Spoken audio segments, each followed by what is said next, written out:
राज्यातील शेतकऱ्यांच्या विविध प्रलंबित प्रश्नांवरून आता राजकीय वातावरण चांगलं स्थापण्याची शक्यता आहे। कारण राष्ट्रवादी शरदचंद्र पवार पक्षाचे आमदार रोहित पवार हे शेतकऱ्यांच्या न्याय हक्कांसाठी थेट पंढरपुरातून अन्नत्याग आंदोलन सुरू करत आहेत। येत्या शुक्रवार म्हणजेच 12 जून 2026 रोजी आमदार रोहित पवार श्री क्षेत्र पंढरपुरात विठ्ठल रुक्मिणीचं दर्शन घेऊन आणि छत्रपती शिवाजी महाराजांच्या पुतळ्याला अभिवादन करून या आंदोलनाची सुरुवात करणार आहेत। शिवतीर्थ मैदानावर हे आंदोलन पार पडणार असल्याची माहिती पंढरपूर शहराध्यक्ष दीपक वाडदेकर आणि आमदार रोहित पवार यांचे सहकारी डॉक्टर योगेश रणदिवे, राष्ट्रवादी उद्योग आघाडीचे प्रदेश अध्यक्ष नागेश फाटे, राष्ट्रवादी पंढरपूर कार्याध्यक्ष सुधीर भोसले या पक्षाच्या प्रमुख पदाधिकाऱ्यांनी पत्रकार परिषदेत दिली आहे। कर्ज वसुली नको आहे, कर्ज माफी हवी आहे अशी घोषणा करत 2019च्या कर्जमाफीचा लाभ घेतलेल्या शेतकऱ्यांना केवळ 50,000 पर्यंतच्या कर्जमाफीच्या मर्यादेची अट रद्द करून सर्व शेतकऱ्यांना सरसकट 2 लाखांपर्यंत कर्जमाफी द्यावी। OTS-मध्ये 2019च्या कर्जमाफीचा लाभ घेतलेल्या शेतकऱ्यांना 50,000 पर्यंतच्या कर्जमाफीच्या मर्यादेची अट रद्द करून सर्व शेतकऱ्यांना सरसकट 2 लाखांपर्यंत कर्जमाफी द्यावी। 2 लाखांहून अधिक थकबाकी असलेल्या शेतकऱ्यांना 2 लाखांवरील रक्कम आधी भरण्याची अट न टाकता सरकारनं सरसकट 2 लाखांपर्यंतची कर्जमाफी करावी। प्रोत्साहनपर अनुदान देताना सलग 2 वर्ष नियमित कर्ज भरण्याची अट रद्द करावी। 2017च्या कर्जमाफीसाठी पात्र असूनही केवळ कागदपत्रांअभावी 2017 कर्जमाफीचा लाभ रखडलेल्या 6,056 शेतकऱ्यांना तात्काळ कर्जमाफी देण्यात यावी। पीक विमा योजनेतील शेतकरी विरोधी जाचक ट्रिगर काढून 1 रुपयांमध्ये पीक विमा योजना पुन्हा लागू करावी। पेरणीपूर्व कर्ज खात्यांचं पुनर्गठन करून शेतकऱ्यांच्या खात्यात रक्कम टाकावी जी त्यांना पेरणीसाठी उपयोगी पडेल।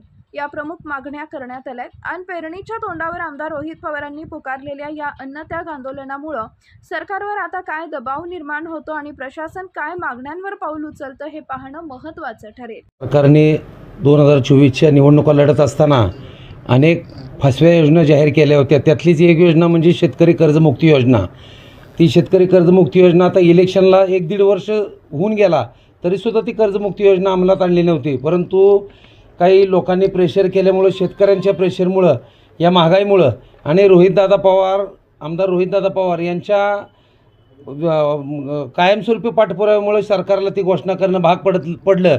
परंतु ही घोषणा कशी फसवी आहे याचा अभ्यास केल्यानंतर आदरणीय आमदार रोहितदादा पवार यांनी काल रायगडावर मुक्कामी गेले आणि छत्रपती शिवाजी महाराजांच्या समाधीसमोर नतमस्तक होऊन ही योजना फसवी आहे, ही योजना पूर्णपणे अंमलात आणण्यासाठी सरकारनं प्रयत्न करावा, अन्यथा सर्व शेतकऱ्यांना घेऊन पंढरपूर ही आध्यात्मिक राजधानी महाराष्ट्राची, या ठिकाणी सर्व शेतकऱ्यांचा देव हा पांडुरंग आहे। पांडुरंगाच्या चरणी येत्या 12 तारखेला रोहितदादा पवार येतील, पांडुरंगाच्या चरणी नतमस्तक होतील, प्रदक्षिणा मारतील आणि शिवतीर्थावर उपोषणाला बसतील। अन्नत्याग आंदोलन, संपूर्ण अन्नत्याग आंदोलन आदरणीय रोहित पवार करणार आहेत। त्यांच्याबरोबर महाराष्ट्रातील सर्व महाविकास आघाडीचे आमदार, खासदार, काही पुढारी, इतर काही लोक असतील जे की सर्व सामाजिक संघटना त्यामध्ये सहभागी होऊन जे की राज्य शासनानं काल एक घोषणा केली की 56 लाख शेतकऱ्यांना आम्ही त्याचा लाभ देतोय। परंतु खरं जर बघितलं तर त्याच्या अटी नियम बघितले तर 17 ते 18 लाख शेतकऱ्यांना फक्त त्याचा लाभ होणार आहे।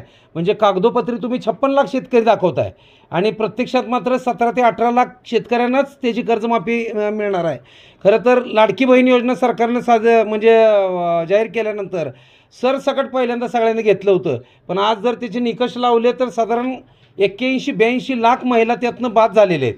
म्हणजे आणि अजून त्यात नियम जर कडक करत गेले तर कदाचित त्या 2.5 कोटी ज्यांना लाभ मिळत होता त्यातल्या 50 लाख महिलांना सुद्धा लाभ मिळणार नाही। अशा प्रकारची परिस्थिती इलेक्शन नंतर, म्हणजे मतं घेताना तुम्ही योजना जाहीर करता आणि ज्यावेळेस इलेक्शन होतं तुम्हाला लाभ मिळतो त्याच्यानंतर मग तुम्ही अशा प्रकारे निकष लावता आणि त्याच्यामध्ये काटछाट करून पुन्हा एकदा त्या महिला असतील, शेतकरी बांधव असतील यांना त्या सगळ्या योजनांपासून वंचित ठेवायचं काम करता। त्याच्यामुळं तुम्ही जी घोषणा केली आहे त्यावेळेस तुम्ही कुठले अटी नियम घातले नव्हते, पण आज तुम्ही जे अटी नियम लावताय ते अटी नियम काढून टाकले पाहिजेत। शेतकऱ्यांना सरसकट कर्जमाफी झाली पाहिजे। जो 2 लाखाचा नियम आहे तो प्रत्येकाला 2-2 लाखाचा नियम लागू झाला पाहिजे। त्याच्यानंतर ज्यांनी 17चा लाभ घेतला आहे किंवा 19च्या कर्जमाफीचा लाभ घेतला आहे त्यांना फक्त 50,000 रुपये लाभ देणार आहेत। मग ते 50,000 रुपयामध्ये काय होणार आहे? तर तो 50,000 रुपये नाही तर त्या शेतकऱ्याला पण 2 लाखाची कर्जमाफी झाली पाहिजे. ज्यांचं 2 लाखापेक्षा जास्त कर्ज आहे त्यांनी, तुम्ही पहिल्यांदा समजा 5 लाख कर्ज आहे तर तुम्ही म्हणता की 3 लाख रुपये पहिल्यांदा भरा, मग तुम्ही 2 लाख रुपये माफ करू आम्ही तुम्हाला. तसं न करता तुम्ही ते 3 लाख रुपये आम्ही नंतर भरू, पण तुम्ही ते 2 लाख रुपये आम्हाला कर्जमाफ केले पाहिजेत. नियोजन कसं असणार? आता अजून 5 दिवस सरकारच्या हातात आहेत. सरकारला जर खरंच शेतकऱ्यांना कर्जमाफी करायची असेल तर रोहितदादांनी दिलेल्या इशाऱ्यानुसार सरकारनं त्याच्यावर अंमलबजावणी करावी. अन्यथा 12 तारखेला सकाळी 7:30-8 वाजता रोहितदादा पंढरपूरमध्ये येतील. छत्रपती शिवाजी महाराजांना अभिवादन करून विठ्ठल रुक्मिणी मातेचं दर्शन घेतील. प्रदक्षिणा मारून शिवतीर्थावर अन्नत्याग आंदोलनाला सुरुवात होईल. सुप्रियाताई सुळे आज सकाळी म्हणल्यात की अन्नत्याग आंदोलन न करता लढा. मग रोहितदादा माघार घेतील का? आंदोलन नाही, कसं आहे प्रत्येकाने त्या पद्धतीनं जे की त्यांना वाटतंय की बाबा असं करू नये, अन्नत्याग आंदोलन करू नये, कारण हे टोकाचा निर्णय झाला. परंतु टोकाचा निर्णय घेतल्याशिवाय हे सरकार ऐकणारच नाही. त्याच्यामुळे रोहितदादा हे अन्नत्याग आंदोलनावर ठाम आहेत. आज तुमची बैठक झाली? आमची बैठक झाली, नियोजनाची बैठक या ठिकाणी पार पडली. आम्ही सर्व राष्ट्रवादी काँग्रेस शरदचंद्र पवार पक्षाचे सर्व पदाधिकारी या ठिकाणी नियोजनासाठी बसलो आहे. शिवतीर्थावर कशा पद्धतीने नियोजन केलं जावं, येणाऱ्या पाहुण्यांचं काय म्हणजे गैरसोय होऊ नये, भाविकांची गैरसोय होऊ नये, पंढरपुरातील नागरिकांची गैरसोय होऊ नये याच्यासाठीचे आमचे प्रयत्न राहतील.